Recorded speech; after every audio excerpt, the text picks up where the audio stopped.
everybody. Hi, everybody. We wanted to take a look today at the so-called energy price cap, which was introduced by Theresa May initially. And that's just gone up by 80% yesterday to about £3,500, which means about £10 a day. It's allowed to be changed every 3 months. So of course, it's not a cap at all. And this is just for the average use. Lots of people pay a lot more already. From April, they're thinking it might go up to £7,000. At the same time, interest rates are going up to counter the 13% inflation, which means mortgage rates will shoot up, unemployment will grow, and it's a question of when rather than if Britain will go into recession. And at the heart of it are, of course, the energy costs. And we wanted to just have a little talk about this today. It looks like Liz Truss, who will be the new prime minister, wants to cut VAT by 5%, and she's selling that as a really radical move. But she doesn't want to touch this ridiculous system by Ofgem, which is clearly not fit for purpose, but it's there to protect the producers and the distributors of energy. I think we should say there is a difference. The producers of energy, BP and Shell in particular, they're making huge profits. BP's profit have tripled to £6.9 billion in 3 months to June. That's after highly paid accountants take away all sorts of expenses to get to just, that they have to pay as little tax as possible. So it's £6.9 billion of profit in 3 months. The distributors, on the other hand, generally do not turn a huge profit. Over 30 of them have gone bust in the last year alone, which adds to around £250 apparently to every household's energy bills, because the customers have to be reassigned to other companies, etc. So some right-wingers argue that it's time now to free the market and abolish the price caps, but this is of course de facto happening already. What is needed, and we've been discussing it in our programs, is really radical solutions, not just nationalizing energy companies, in my view, but the increasing dysfunctionality of this capitalist system demands that we're starting a discussion about production for need and not for profit throughout society. It's interesting that Boris Johnson is trying to tell us this has absolutely nothing to do with profits or the irrationality of how energy is being produced. And here's a quote from him. He's saying, "It's Putin's war that is costing British consumers. This is why our energy bills are doubling. I'm afraid Putin knows it. He likes it, and he wants us to buckle." There is a certain truth there, of course. Russia has reduced its energy output and is apparently burning gas rather than sell it. Well, I mean, what do you expect? It's a war. Russia, apparently is supposed to take sanctions on the chin. That is ridiculous. And they can sell to plenty of other countries. This is what you get when you have a war.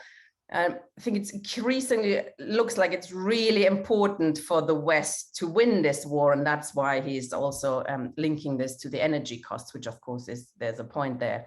And I do remember that Zelensky and the Ukrainian regime was very close to agreeing a peace deal a few weeks into the war. Do you remember that? And they was very close. It looks like the end of it. And you don't have to be, I think, a conspiracy theorist to think that they might have been persuaded not to bring this war to a close end. And this is where we might have a little discussion between us. I do believe we're nearing another world war against China and Russia. And this is what capitalism does when it stumbles economically.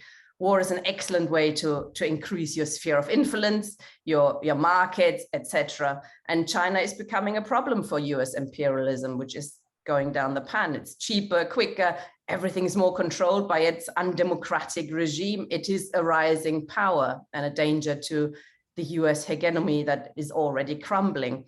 Jackie, do you think appeals to patriotism are going to work so that people shut up about their higher energy costs because, Ukrainians are paying in blood and we only pay in money? I think it will work with some people and it will work to a certain extent. But I think once we get to winter and people are literally cold or unable to afford to pay their bills, their food, and of course this is affecting not just any energy bills, this is affecting everything. I think then more questions will start to be asked, and we can see that already. I mean, this morning on the radio there was a discussion with an energy expert from Octopus, and he was saying, in fact, they knew that there was going to be this crisis before the war with Ukraine. They knew that it was going to happen. So to pin it on Ukraine alone is obviously a political expedient. I mean, interestingly, what they're doing is weaponizing the idea of a war, aren't they? And we know why that is. What do you think, Graham? Nah, there's no legs in this narrative at all. In my opinion, I think it just shows the desperation of the establishment. The scale of the crisis for so many is so great that people aren't going to be affected by this narrative. Do you know, it reminds me a bit of the failed narrative in the early days of Jeremy, when, what was it, he was accused of being a Czech spy. They were so desperate, and of course it didn't get off the ground. This won't get off the ground. Look at the scale of this. Truss had to retreat, U-turn within one day from her promise, no handouts. Well, of course there will be, quotes, handouts. And if there's not, there'll be riots on the streets. And the one thing they fear more than anything, even more than their profits, is their power. So I don't think there's anything in this. I hope there isn't, because if so, then we're in a worse position than I dreamed of. But what's really impressed me is the scale of the resistance. I mean, having been on the picket lines of the RMT and CWU lately, and the real strength of feeling, and I think that's reflected in Enough is Enough as well. I'd be amazed if this had any legs and got off the ground. Over 400,000 people have apparently already signed up to Enough is Enough, which is a good sign. But I do want to raise something slightly critical, perhaps, and that is the idea that, you know, Boris Johnson, of course, is totally overdoing the Russia link when it comes to energy prices. Enough is Enough, however, doesn't talk about the war at all, which I also find a bit problematic. What do you think, Jackie? I think I mean, they are having a problem. We know that what they're trying to do is have this broad church idea. I mean, that's why we see them, you know, bringing along Andy Burnham, which has made a lot of people question actually what is going on here and how is Starmer going to respond to this. Well, at the moment, he's not responding to it at all. And of course, Enough is Enough has actually come into being because of the vacuum of opposition by Her Majesty's loyal, very loyal opposition.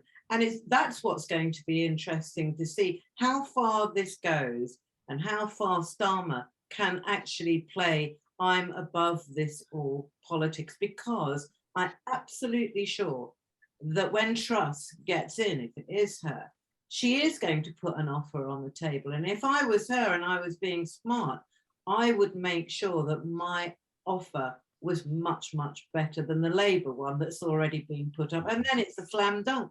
Starmer's got nowhere to go at that point.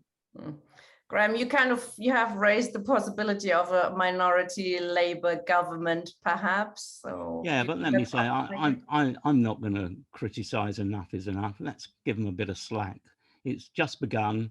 They're beginning to enter into the political arena and filling the vacuum left by the absence of any Labour opposition. But I think that Truss winning this election is going to be potentially politically, electorally, a disaster for the Tories. I think it's a huge mistake for them.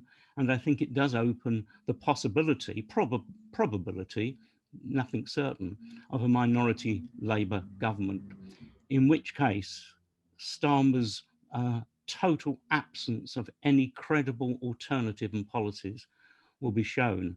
And I think the experience of a Labour government could have a devastating effect on the link between the Labour Party and the trade unions. I think that there is a limit beyond which the trade union movement will say exactly the words, enough is enough. So I think that we're in for a very interesting times. Also hear that Unite and Unison have changed their view on electoral systems and are now backing PR at the forthcoming Labour Party conference. Jackie, do you think that is a good way to go? I'm afraid I think it's the only way to go now. I think what we have is a dictatorship of not two parties, but two lots of MPs, because actually we now have undermined anything like a party system. Strikes me, for example, that in the Labour Party, the PLP, the Parliamentary Party, represent themselves and are a self-perpetuating elite. They've got very little link to the members there. And I think the only breakthrough from that is going to be proportional representation. And I've shifted on that. Graham, have you shifted yet? Not much. I've shifted from opposition to total, to a feeling that it's totally irrelevant and a distraction. We really are fighting. We're really fighting for our lives as a movement, as a party, and actually with our cost of living. And to think that this is going to be a big issue, I think is wrong. I think it's a distraction. I'm bored to tears and I don't want to talk about it.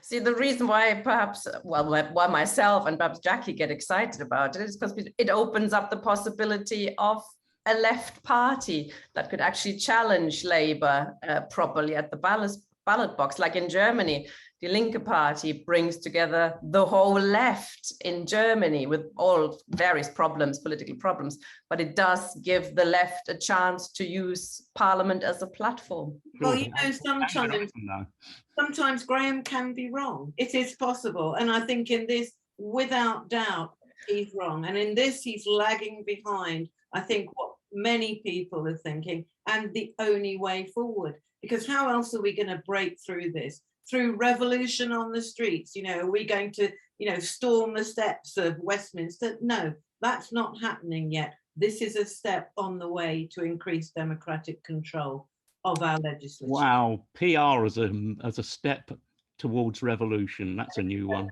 I said a step towards change.